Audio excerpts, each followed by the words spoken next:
நன்றி. நன்றி சொல்ல நேரம் இல்லையா? ஒரு மனிதனுக்கு எவ்வளவு உதவிகள் செய்தாலும் உதவிகளை பெற்றுக்கொண்டு நன்றி சொல்ல மட்டும் நேரம் இருக்காது.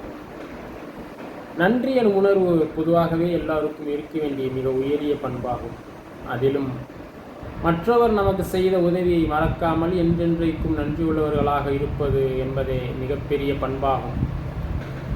பரபரப்பான இன்றைய நிலையில் மனிதனுக்கு எல்லாவற்றையும் நினைவில் வைத்துக் கொள்வது மிக கடினமானதாக இருக்கின்றது. நின்று மனதார நினைத்து நன்றி என்று சொல்வதற்கு கூட நேரமின்றி ஓடிக்கொண்டிருக்கின்றோம். நம் பெற்றோர், நம் தாத்தா பாட்டி நமக்கு கற்றுக் கொடுத்த பலவற்றை இன்று நாம் நம் பிள்ளைகளுக்கு கற்றுக் கொடுக்கிறோமோ என ஒரு நிமிஷம் ஆலோசனை செய்து பார்த்தால் பதிலாக கிடைப்பது இல்லை எனும் ஒரு சொல்தான். பெற்றோர்கள் தான் பிள்ளைகளின் முதல் ஆசிரியர்கள்.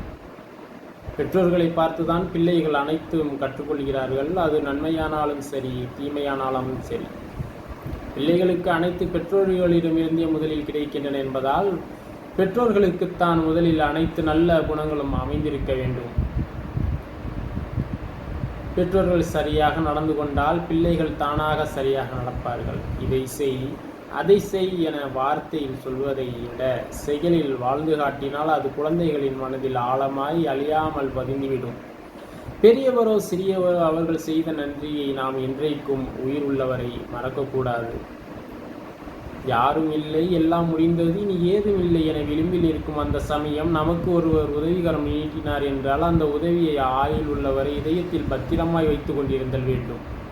அப்படி இல்லாமல் மறந்து நன்றி கெட்ட தனத்தை பரிசாய் தருபவர்களுக்கு என்றுமே சிறந்த வாழ்வு கிடைக்கப் போவதில்லை.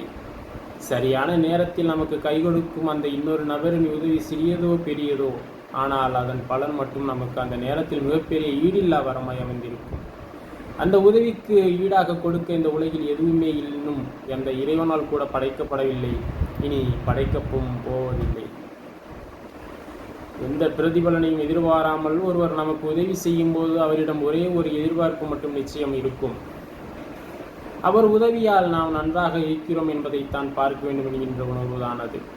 அப்படி நமக்கு ஏற்ற காலத்தில் உதவும் உள்ளம் கொண்டவர்களுக்கு நாம் தரக்கூடிய நன்றி உணர்வுதான் கூடிய ஒரே ஒரு வார்த்தை மட்டுமே. நமது பிள்ளைகளுக்கு சிறு வயது முதலே நாம் கொடுக்கும் நல்ல பண்புதான் நன்றி மறவாமை. நாம் இதை பின்பற்றுவதன் மூலம் நமது பிள்ளைகளுக்கும் இந்த குணத்தை எந்த சிரமமும் இல்லாமல் கடத்திவிட முடியும். இதுவரை இந்த வீடியோவை பார்த்தமைக்கு மிகவும் நன்றி.